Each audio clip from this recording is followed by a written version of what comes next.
Wir begrüßen Dr. Kerstin Seiler ganz herzlich. Es dauert noch ein paar Sekunden, höre ich gerade aus der Regie, aber wir können uns schon mal darüber unterhalten, wer das eigentlich ist. Sie ist Architektin und kommt aus dem Allgäu. Über Stationen in München, Hannover und Dresden ist sie dann schließlich in London gelandet. Sie ist jetzt Professorin an der Bartlett School of Architecture am University College in London und beschäftigt sich, ich habe es nur auf Englisch, weil ich ihren kleinen Trailer mir angeschaut habe, mit Architecture Layouts und fragt sich, was diese Gebäude, diese Strukturen eigentlich mit den Menschen machen, die sie nutzen. Marc, du kannst das viel besser einordnen als ich. Was zeichnet Kerstin Seiler als Wissenschaftlerin aus? Kerstin Seiler zeichnet eigentlich das aus, was alle Architekten tun sollten. Sie sollten ihr Gebäude nicht dem Kunden übergeben und dann den Kunden etwas machen lassen, sondern sie sollten sich überlegen, funktioniert das, was ich geplant habe? Das ist etwas.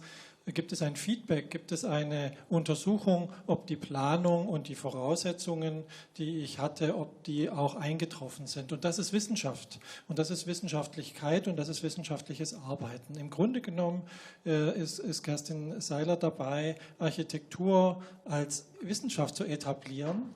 Sie versucht zumindest Anregungen zu geben, sie versucht zu forschen, oder das heißt, sie forscht, sie arbeitet wissenschaftlich auch experimentell, sie arbeitet mit etwas, das sich Space Syntax nennt und sie hat promoviert in Dresden und hat sich sehr ausgiebig wissenschaftlich mit diesem Thema der Evaluation von Räumen gewidmet und sich damit beschäftigt. Und das ist etwas ganz arg Wichtiges, denn wenn wir wissen wollen, wie geht es den Menschen mit dem, was wir geplant haben, nur dann, wenn wir das wirklich wissen wollen, können wir das auch verbessern und können in so eine schnellere Feedback-Schleife kommen und die Dinge und die Architektur und die Innenarchitektur so planen, dass sie den Menschen wirklich zugutekommt.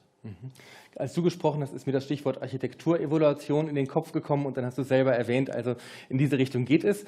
Jetzt höre ich gerade, ist Kerstin Seiler uns zugeschaltet aus London und weil sie als Forscherin, die in London ansässig ist, ihren Vortrag auf Englisch halten wird, ihre Fragen später natürlich auf Deutsch beantworten kann, begrüßen wir sie auch auf Englisch. A very warm welcome to you, Kerstin, and the stage is yours. Ja, hallo Coburg. Schönen guten Abend aus London. Das ist fast so ein bisschen wie Eurovision, ne? London speaking and our 12 points go to. Ja, es ist schön, hier mit dabei zu sein. Ich freue mich ganz sehr über die Einladung und wie angekündigt werde ich meinen Vortrag auf Englisch halten.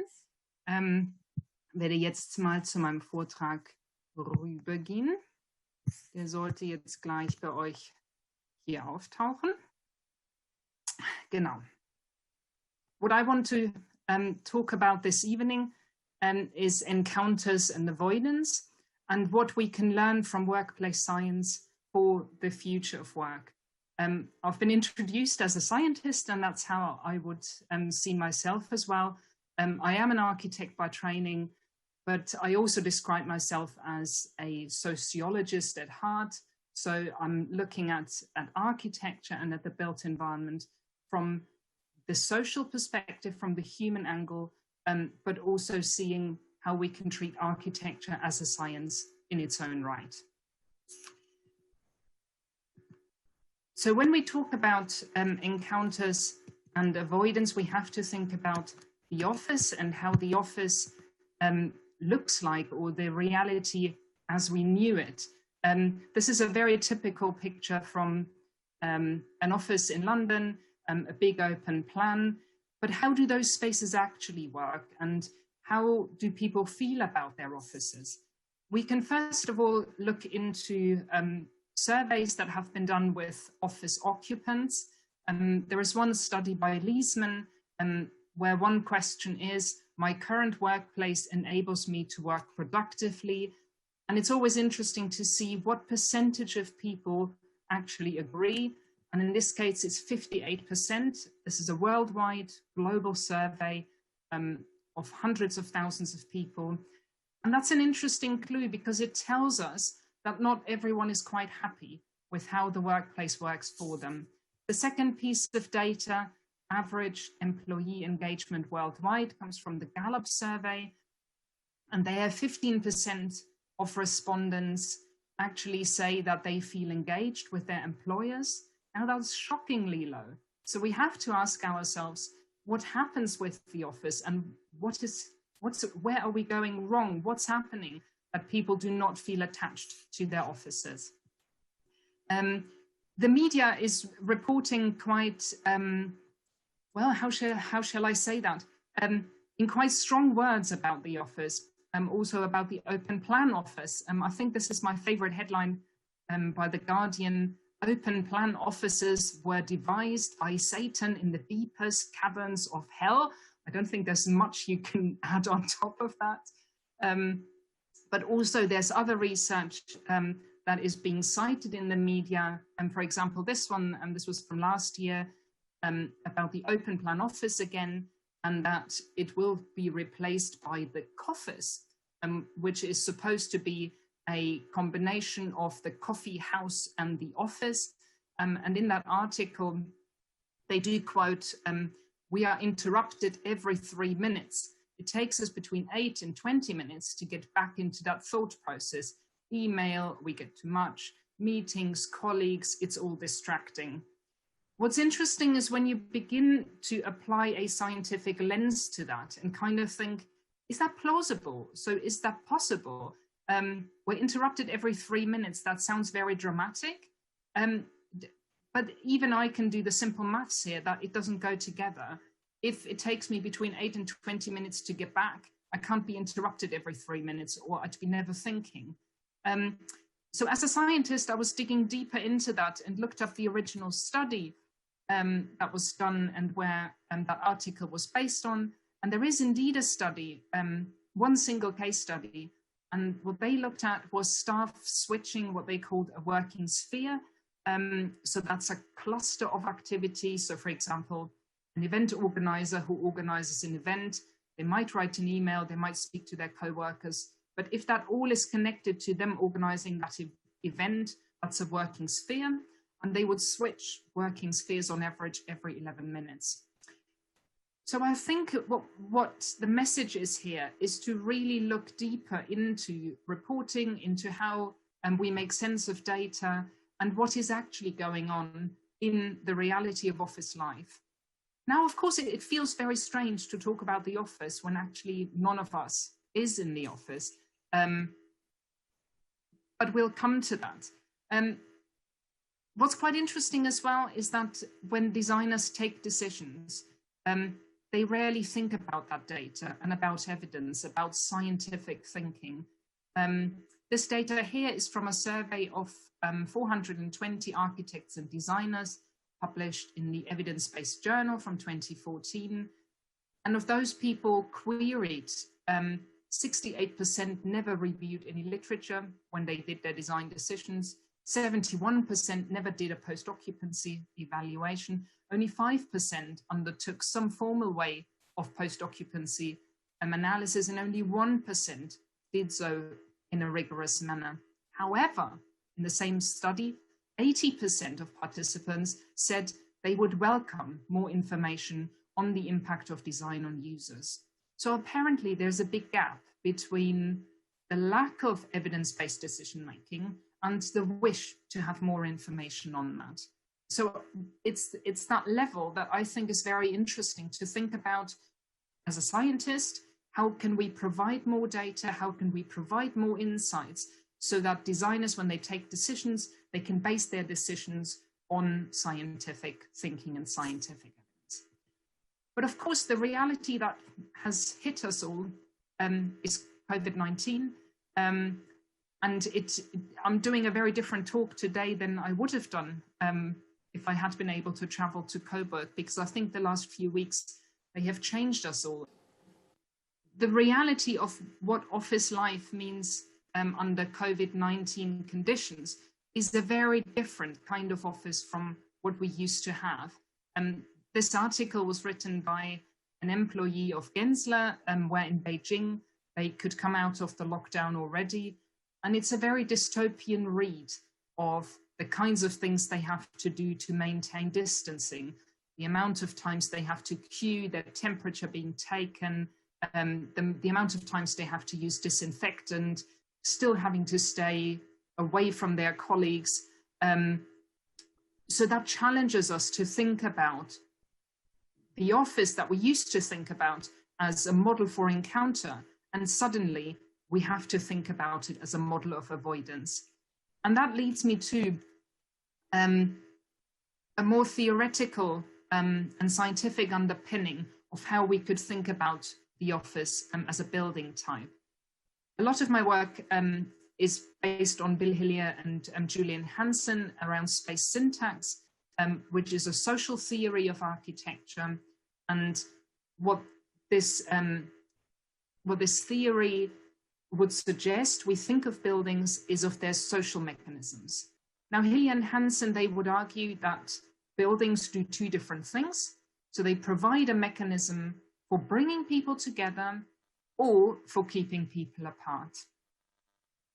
We would normally, under normal conditions, think about types of buildings. So for example, on the left here, the example of bringing people together, the office would be a good example, because that's where we want to have the encounter, the sharing of ideas, the sharing of knowledge, people bumping into each other, creating, having ideas together, innovating. Whereas other building types, and the image here is of the Royal Courts of Justice in London, we want to keep people apart, because it is only by keeping people apart that the building fulfills its functions. So it's important that the building structures movement flows, and that, for example, in a court proceeding, it's the first time where the defendants and the barristers and the lawyers, where they actually meet, and they're not supposed to meet before. However, in times of COVID, what we find is that we have to think of any building type, specifically the office, not just in terms of encounter, but in terms of avoidance. And that's a very interesting twist that I think requires us to think more deeply about how the office works socially. One of the ways that I've been talking about this is as a scientist, and I would call myself a scientist, a workplace scientist, and I see my role as advancing scientific thinking in workplace design so that we improve an understanding of the real issues at work. And I've brought with me today a definition of what science is, and that's an intellectual activity. It's a systematic study of the physical and natural world. If we look at the components, what are components? What is the scientific method? You can see here that a lot of them you would think of first and foremost of chemists or natural scientists doing measurement and data, experiment or observations, testing hypotheses, establishing general rules, then repeating, critically analyzing, and then verification and testing. But I think all of those processes apply to workplace design and to architecture in equal measure, because we should be basing our decisions on measurement and data. How could we do this? One of the ways that I'm working with a scientific method is with space syntax, and space syntax is based around the visibility experience of human beings as we are in space and as they are expressed in spatial layouts. So I'm going to briefly explain how space syntax works. What we are looking at is an isovist, and an isovist is the view shed from a specific vantage point. So what you see here in that diagram is the floor plan of a showroom. It's the Herman Miller showroom in London, and where they host a lot of seminars. And the path, the dotted line I've drawn in here, is the path that a visitor will take from the entrance to the showroom here to the reception desk, past the kitchen and coffee area into the seminar room. Now, what is their visible experience as people walk in? So the first thing you see is from the entrance here, and you can see these spiky figures is everything that someone standing at that point would be able to see. What's quite interesting is that from that first moment of isovist, you already see through the whole length of the building. So it provides you glimpses of the extent of the showroom, of everything that is there. Then you move further in, your isovist, your view changes. You then come to the reception desk, and your view should become smaller because when you're at the reception, you don't need to see everything else. As you then walk past, you see the kitchen, you turn around, you face your way into the meeting room, and this is the view that someone giving a lecture would then have in this kind of environment. What we see here is the collective picture of the overlapping isovists of all the different viewpoints that have been accumulated as a person walked from here, from the entrance, up into that seminar room. What you can see is that certain parts of the office have not been seen yet. So if you can see my mouse, there are certain office settings, this group of furniture here, or down here, or back here in the more segregated spaces that have not yet been seen.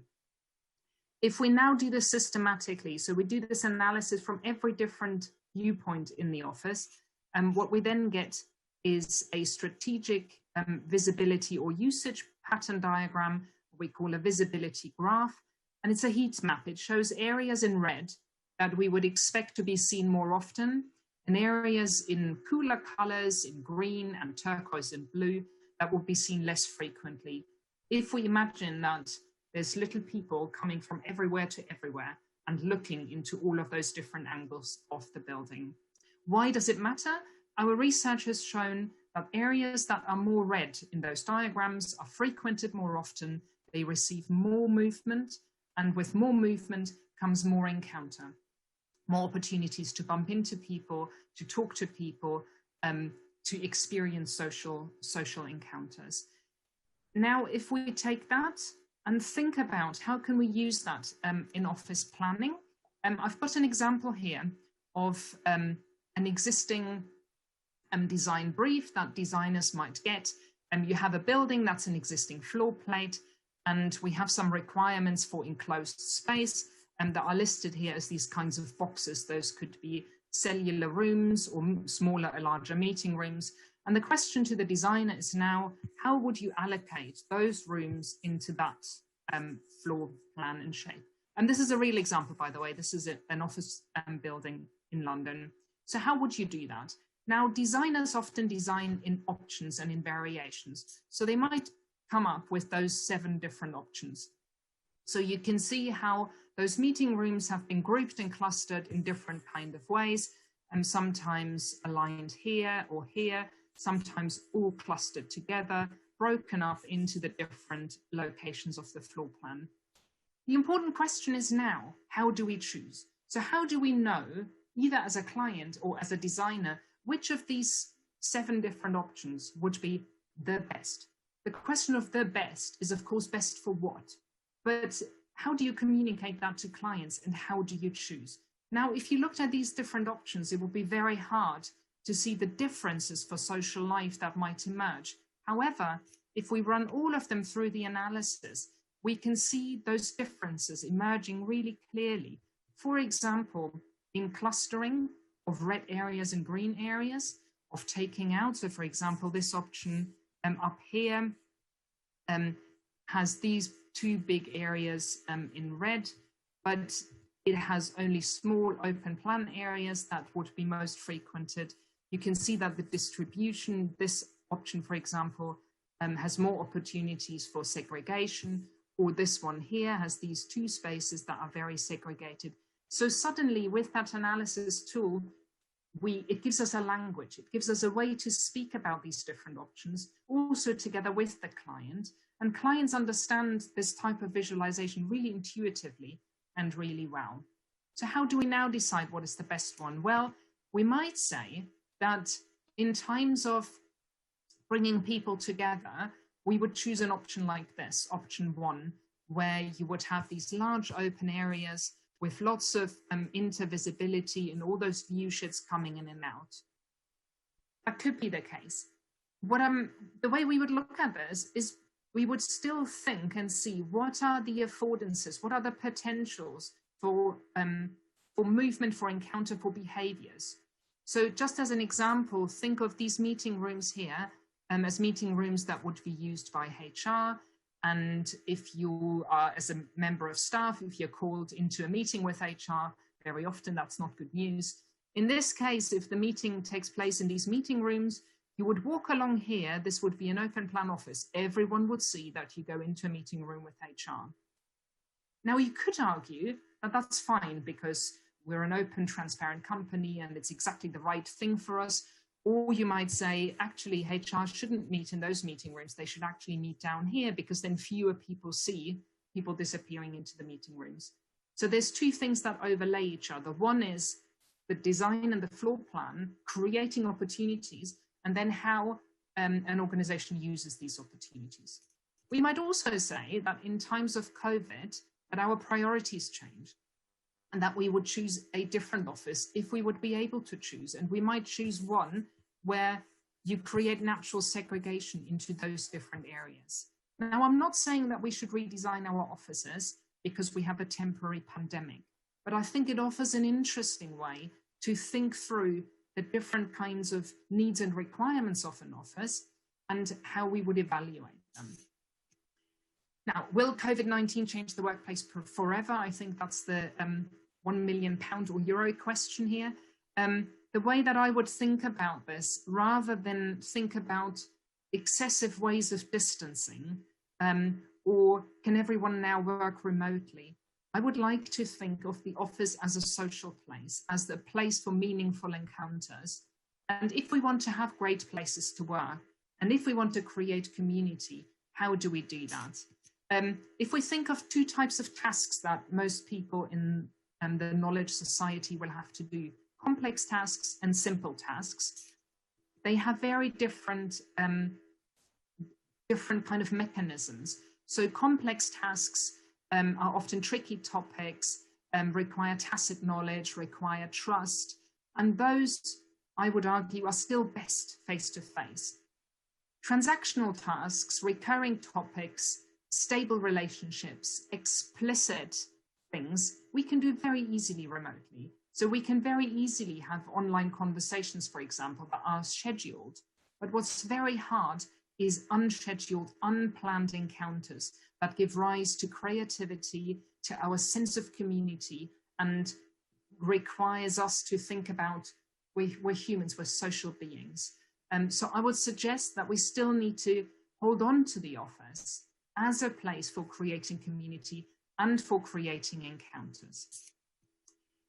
And I want to end with this last slide that again makes a plea for thinking scientifically. And this is one of my favorite quotes by Jim Barksdale.